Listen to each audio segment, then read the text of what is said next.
So hello and welcome along to another edition of Isolation Interviews for Hospital Radio and my YouTube channel. And I am super excited by my guest today. She is the lovely Georgia Taylor. Thank you for joining me. Oh, you're very welcome, Matthew. Thank you for having me. Now, obviously, this past year has been completely bonkers, strange. It's been tough for a lot of people. I imagine for you, because you mean at the moment you're at work. How has work been different? Because I imagine that the fact you can't really socialize with your co-stars and everything must just be a slower process. So how have you found the whole last sort of 12 months? Yeah, it's been weird. I mean, I've got to say, firstly, ITV have been incredible in, putting everything in place to make it as safe as it could possibly be. And in fact, when we went back, which was actually June last year, I think we were one of the first things to start up again. We were all saying we felt safer at work than we did, in the supermarket doing our weekly shop, because there were so many kind of procedures in place.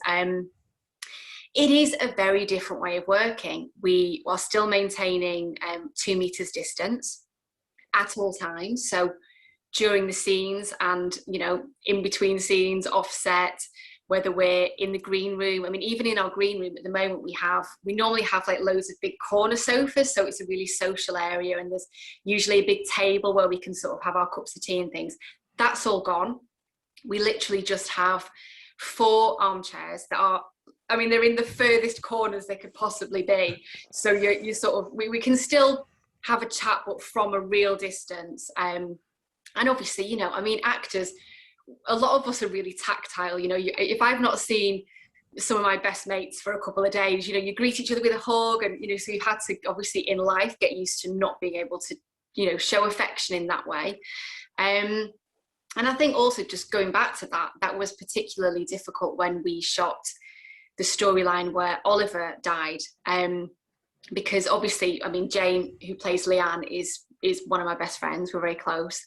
And seeing what she was going through in portraying that, and she's a mother herself, so she really felt it. And not being able to just, stroke her arm or give her a cuddle or just anything to kind of comfort her, that was really odd, quite difficult. But yeah, we've just got used to it. We've been back for so long now.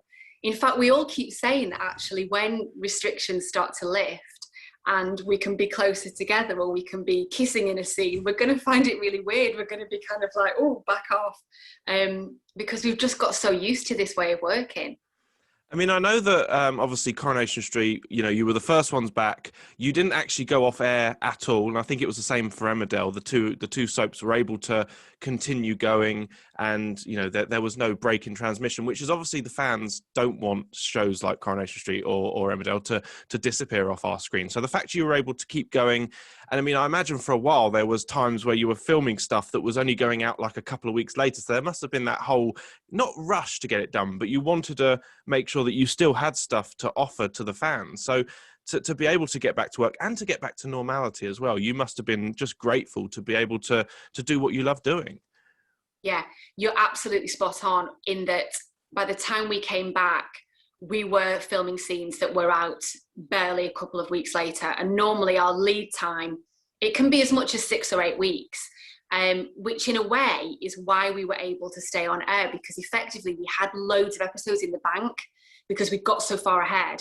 And then what ITV did was they reduced our transmission to 3 episodes a week to just, buy us a bit more time, really, which was a really smart move. But yeah, I think in terms of how we work as actors, I didn't feel that things were in any way more rushed. I think it was more behind the scenes. I imagine trying to get scripts out and, and we have kind of amendments where things change and, lines are tweaked, and also the post-production, so the editing, and all of that. I think they were the guys behind the scenes who were like furiously scrabbling around, and we just carried on kind of as normal, just coming in and doing a scene, albeit at a distance. And the masks as well, that's been a weird thing because we rehearse in masks, and you only take your mask off just when you go for a take, so you almost don't know. Obviously you can see eyes, but you don't really know what you're going to get from your fellow actor. You kind of,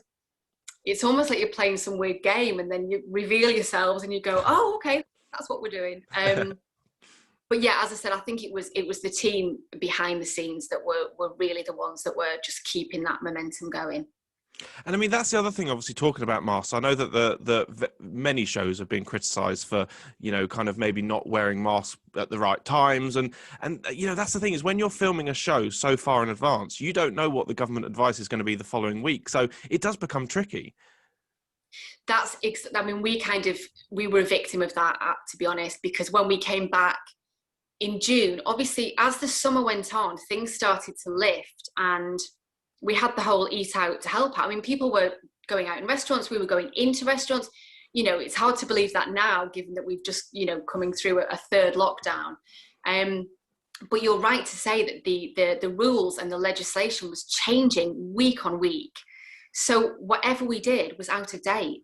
So we almost entered into like a sort of unspoken agreement with the audience, where we wanted to say, look, you have to just come along with us, because if you want us to keep the show on the air, you kind of need to cut us a bit of slack and know that we're not making a documentary. It's not in real time. We are, again, trying to catch up. So we're trying to get more ahead. So we've got episodes in the bank, but that means that we're always out of date, really. And I think on the whole, people did understand that. And yeah, you get a few comments on Twitter and stuff. I think some people just enjoy having a moan, don't they? But I think on the whole, people did understand, look, we're not saying this is exactly how it is. For example, in the hospital scenes, that was very difficult because, if we'd played it true to life as it was and had masks on all the time, can you imagine that entire Oliver storyline playing out and not once being able to see Leanne's face, Steve's face, Nick's face? That it just would not have had the same kind of, the same kind of hit that it had, the emotional hit. So, in order to be able to tell the story in the way that we wanted to, we had to just let some of those things go and just hope that people went along with us. I mean, having said that as well, I also thought that the fact that obviously, when Leanne was going through the tough Oliver stuff, the fact that obviously Nick and Leanne were having issues in their relationship at that point, the fact that they couldn't touch, I think actually worked really well, because it showed that there was distance between them, that they maybe weren't talking, that there was stuff that just wasn't being said. Yeah, that's a really astute observation, because I know that both Ben and Jane said that at various times, because we were all sort of chatting and I was saying, God, I'm finding it so hard, and Ben must be finding it so hard to not be able to hold her. And he did say it's kind of, you're right, it's adding something to the scenes, because there was a real disconnect between those characters at the time, and he didn't necessarily agree with her approach, and he thought that it was ultimately harming Oliver and harming herself, although she had the very best of intentions.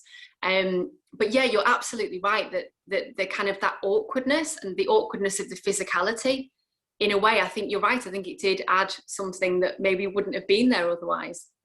I mean, as well with the storyline is it was fantastically played throughout. And the one thing that and I hate to say loved it about such a horrible storyline, but it was the fact that it brought so many different characters from different families. I mean, you were, connecting the Battersbys with the Barlows, with the Platts, with, with the McDonalds. It was bringing the whole street together. So that must have been fun to work with so many different people. Yeah, I mean, what we didn't have the kind of bigger group scenes that you might have had were it not for COVID.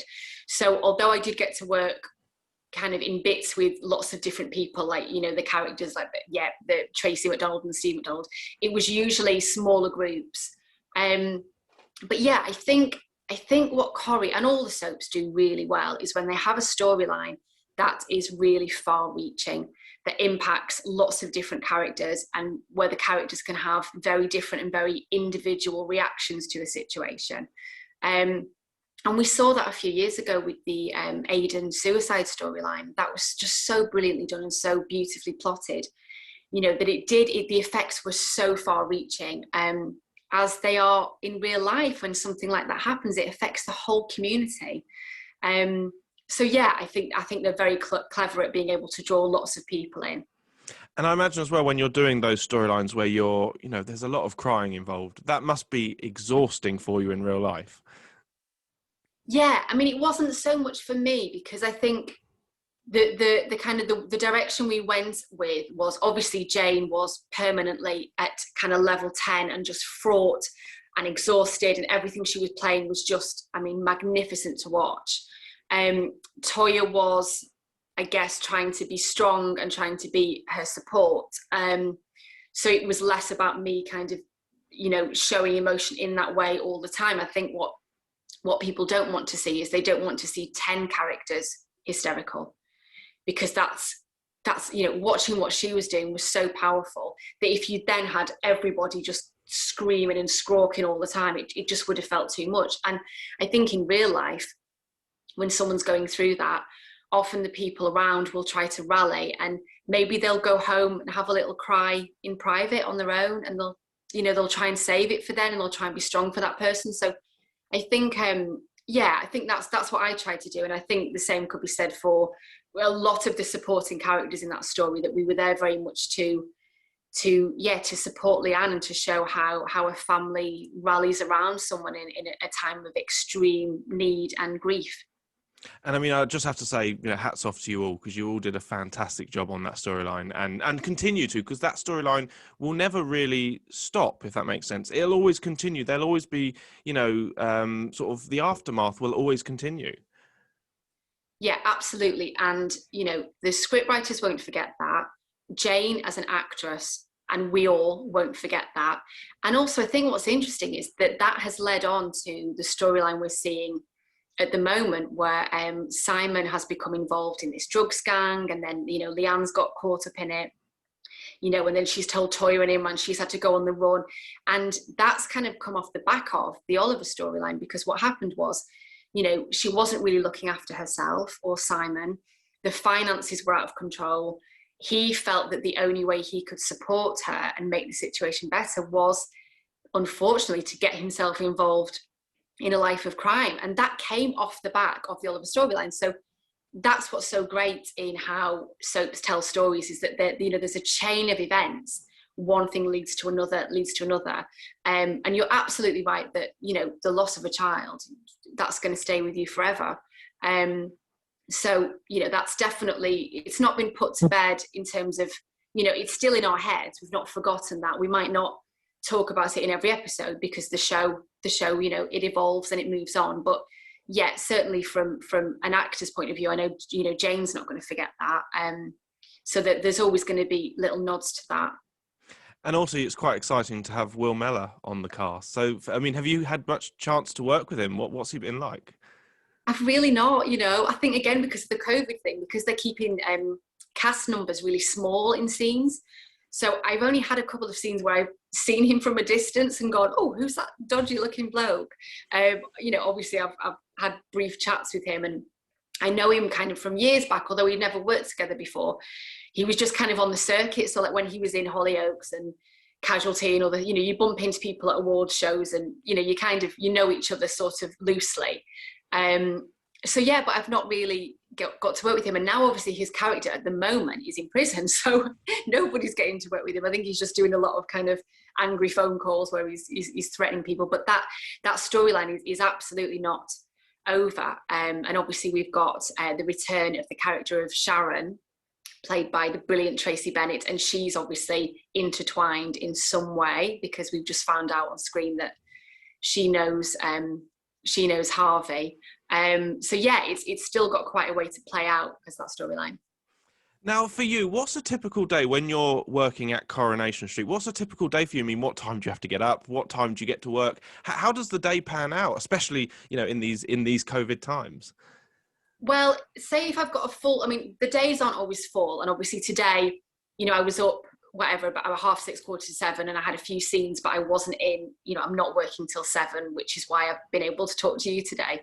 But if I had, for example, say I did have a full day, then I'd probably get up around 6-ish, get into work for 7. We have a temperature check on the door, and we get asked a few questions about our health, just generally. And then I'd go into my dressing room. At the moment, we have to do our own hair and makeup still. So the makeup department leave a bag outside the dressing room with all of our kit in it. And sometimes they'll leave a little note if there's continuity. So they might say, oh, you've got your hair in a ponytail for this scene, and or sweet little notes say, have a great day, or let me know if you need anything. So yeah, do your own hair and makeup. Costume will be left outside the door as well, so you get changed. And then yeah, go on to set and film in the way that I said, with the masks and the distance and all of that. And then we have an hour for lunch. What they're doing at the moment, actually, because we have usually 3 different filming units on average every day. So 3 different directors, 3 different crews, all shooting different elements of an episode. And they will stagger the lunchtime so that we're not all going to the canteen at the same time, because again, it's about keeping numbers down. So somebody might, you might have one unit have lunch at 12:30, one at 1, one at 1:30. And then back to filming in the afternoon. And then kind of the latest, if you were in at 7, the latest you would work to is around 7. So sort of 12 hours would be a full day, if you're not doing night shoots or strange hours. But yeah, as I said, every day is different. And some days you might only be in for 3 hours. Some days you might be in for 12. It's, there's definitely no routine to it. I mean, there is for the crew, I have to add, because the crew are there for all of that time. But we just dip in and out and go off to our different units, and yeah, that's kind of how it works. And I know that quite a few people have been reliving some of the classic episodes, because obviously the Battersbys have just made their return on the classic episodes on ITV3, I believe it is. For you, I mean, did you get a chance to kind of look back on those episodes, and what are your memories from when you first arrived on the show? Yeah, I avoided it for a while because I was getting loads of tweets and stuff from people saying, oh, the Battersbys are arriving next week. And I thought, oh God, I don't know if I'm ready for this. And then a few weeks ago, I thought, I'm just going to dip my toe in and just watch. And I just loved it. I mean, I just felt a real warmth, a real nostalgia. And it wasn't just about the Battersbys or about watching me. It was more about watching all those old characters. And sadly, a lot of those people, are no longer with us, not just on screen, but just felt real affection, because people were so kind to us. And a lot of the older, more established actors, I'm thinking of people like Bill and Liz, who played Jack and Vera. They didn't have to go out of their way. They've seen people come and go over the years, so many people, and suddenly this family arrive, and we were in every episode, and we were doing this and doing that, and Toyah and Leanne were shoplifting and fagging and drinking, and they might have thought, gosh, what's going on here? This isn't the show that we know. But they didn't. They were just so friendly, so warm. Really just wanted to make us feel part of the family, and I appreciated it at the time, but I think now I'm a bit older, I look back and I go, gosh, we were really lucky, because, I mean, the scripts were amazing. And also we just worked with legends. And, that word gets bandied around a lot, but for a lot of those people, it's well earned and it's true. And I learned so much. And I can see that, I watched the old stuff and I think I'm absolutely useless. But I also know that I got better because I was watching and I was learning and I was trying to soak it all up like a sponge. And no one is the finished article at any age. They're certainly not at 17. So I think it'll be interesting for me. I mean, I don't watch it all the time because it's a lot to keep up with on top of 6 episodes of, standard Corrie. But I like to dip in and out. And yeah, it'll be interesting actually when Toyah starts getting some of her bigger storylines, to kind of watch those back and see what I make of those. But yeah, it's been a real trip down memory lane, and it's been a really lovely one. And I imagine as well that when you came back to the show, was it 2018 you came back to the show, sort of this time round? 2016. 2016. I can't believe where that time's gone. Tell me about it. Honestly, I can't get my head around it. I was just going to say, because I mean, I imagine coming back this time, you're able to enjoy it more, I imagine, because you're not, when you're younger, I think you put more pressure on yourself. Whereas I think when you're that bit older and you're able to kind of soak it up and enjoy it, would you say it is more enjoyable this time around? Yeah, I think so.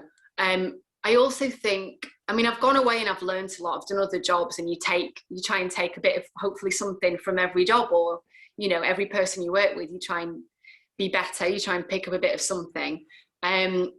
So yeah, I think I mean, I wouldn't say, I mean, I think just, I mean, I still felt nervous, but I was nervous for a different reason, because it was a big decision to go back after 13 years. And I knew there'd be a lot of attention because, you know, there is when a character returns, you know, you do all the press and it's all over the socials and all of that. So you just don't want to mess it up. You don't want people going, and God, what have they brought her back for? And, you know, I'm sure some did, but I did get a lot of, you know, a lot of other people were saying this is great and it's lovely to have, you know, Leanne's sister back for her, and people always respond well to Toyah and Leanne, so that's great. We love that.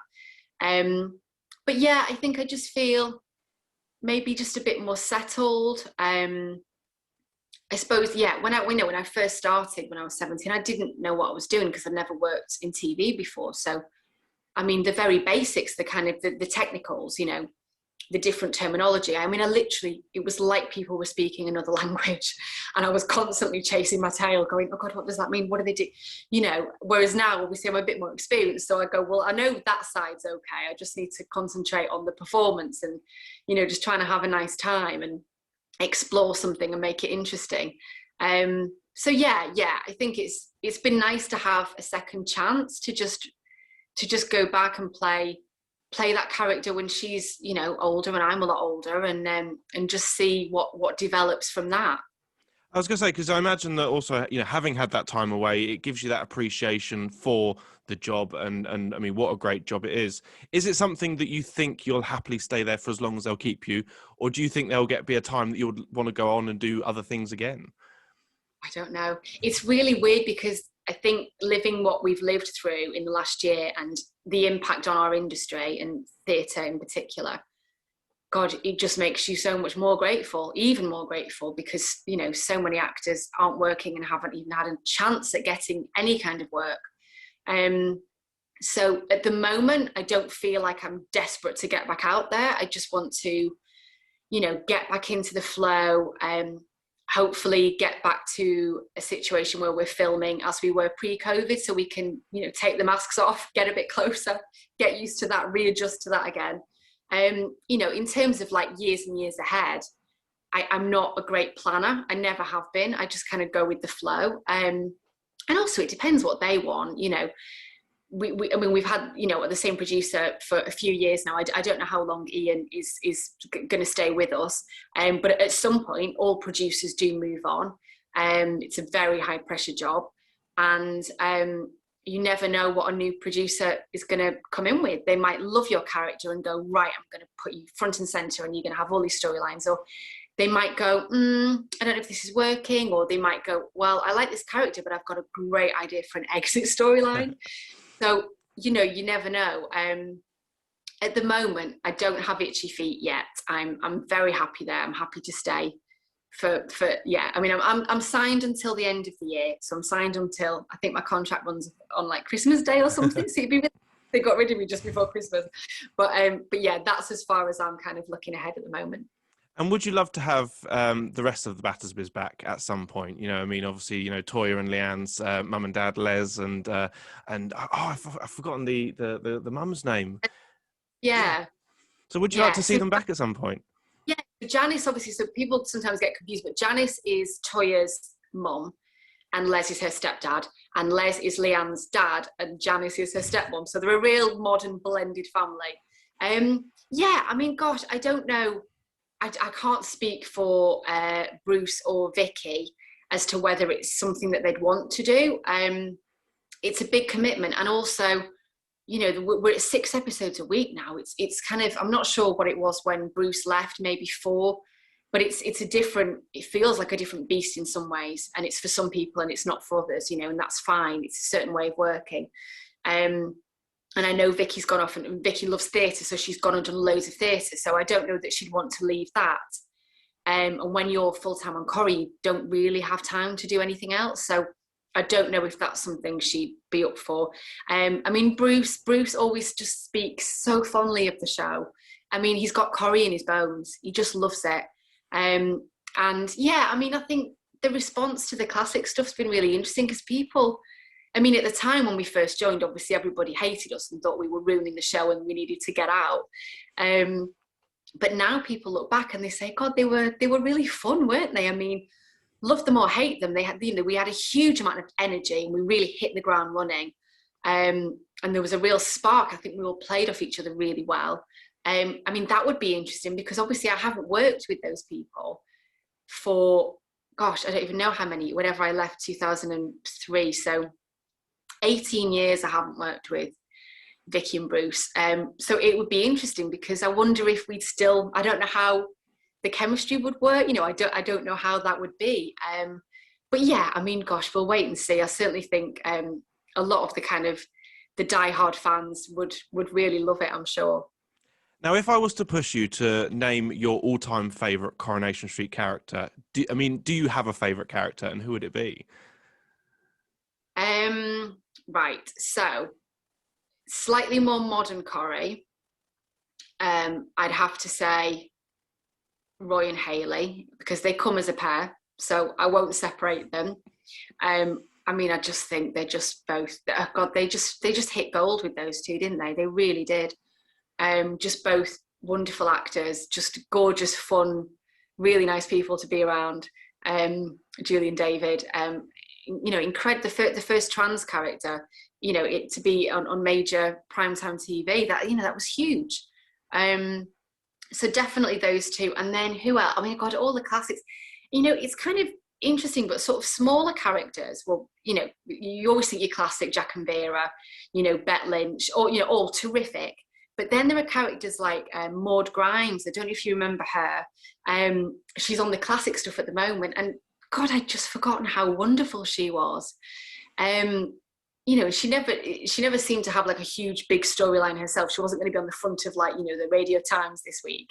But everything she did was just perfect. Her execution, her delivery. And I think that's what's so wonderful about Corrie is you just get these little golden nuggets of characters that they're not always, you know, they're not always in the A story, as we call it, because we have kind of A story, B story, C story. You know, sometimes they're in the smaller stories or they're supporting, but there's just a real richness to those characters that, again, I don't think I appreciated as a 17-year-old because, you know, I was a kid. And now I watch back as an older actress, more experienced, and I can just see, and I've just got a different kind of, a different appreciation. So yeah, I'm gonna say Roy and Hayley, but then, as I say, enjoying some of those other smaller characters that sometimes get forgotten, but were real gems. Now, I just also wanted to briefly mention about Gogglebox, because obviously you do that alongside the brilliant Sinetra Sarkar, who I had the pleasure of speaking to a few years back. What's it like to just sit and watch telly? Because that must be just so much fun. Oh, it's so much fun. Do you know what's also brilliant is so Sue and I, we both live in Bristol, but obviously she works all over the place, and she's up in Yorkshire doing Ackley Bridge and all sorts, and she's producing as well. And I obviously I'm up in Manchester a lot. So although we live in the same city, we just don't get to see each other as much as we would like. But when we do Gogglebox, it's just brilliant because we tend to film it on a weekend so that it doesn't, you know, interfere with other work. And there was a point where I was like, over the summer, last year and the year before, I knew that every weekend, I had a date with Sinetra where I was going to get to see one of my best buddies, sit on the sofa, eat loads of snacks, and we eat so much, you know, have a little drink, chew the fat, chat about what we're watching, but also we just chat generally. I mean, we never shut up, the pair of us. So just in terms of like what a real gift of a job, of being able to be in such a popular show, you know, it's huge. It's one of, you know, if not the biggest show on Channel 4. But just to be able to know that I've got that time with my friend and I'm going to have it, you know, every week for however long we're doing it is just a real treat. So we've been very lucky. I've loved doing that. And will you be doing any more of that in the future, do you think? We don't know, but possibly. I don't know. Yeah, fingers crossed. Fingers crossed. I mean, we'd love to, but I tell you what, it's so popular that I feel like people are clamoring to do it. Do you know what I mean? So I almost feel like they could have anyone they want. So, you know, if they were to want us to do it again, we'd jump at the chance if we were able. But you don't know again who they're gonna want to take part. They could have anyone they wanted, really. Well, I've got my fingers crossed for you because we'd love to see you back on there. Now, just before we go, I just wanted to ask, is there anything you'd like to say to any of the patients in hospital or to the amazing NHS staff or any of the key workers out there who are doing an amazing job? Yeah, I mean, just thank you doesn't seem enough, does it? But I think Yeah, do you know what? This last year, I mean, we all appreciate the NHS, don't we? But I don't know, maybe on a day-to-day basis, if you're not in hospital or you haven't got a relative in hospital, maybe we're all guilty of taking it for granted a bit, I think. And what, you know, the doctors and nurses, the paramedics, the cleaners, everybody who works in the NHS, what they've put themselves through in the last year is just extraordinary and selfless. And I cannot imagine the kind of stress that they must have been under. And I know that the level of care they've continued to give has just been second to none. So thank you doesn't even cut it, but honestly, thank you.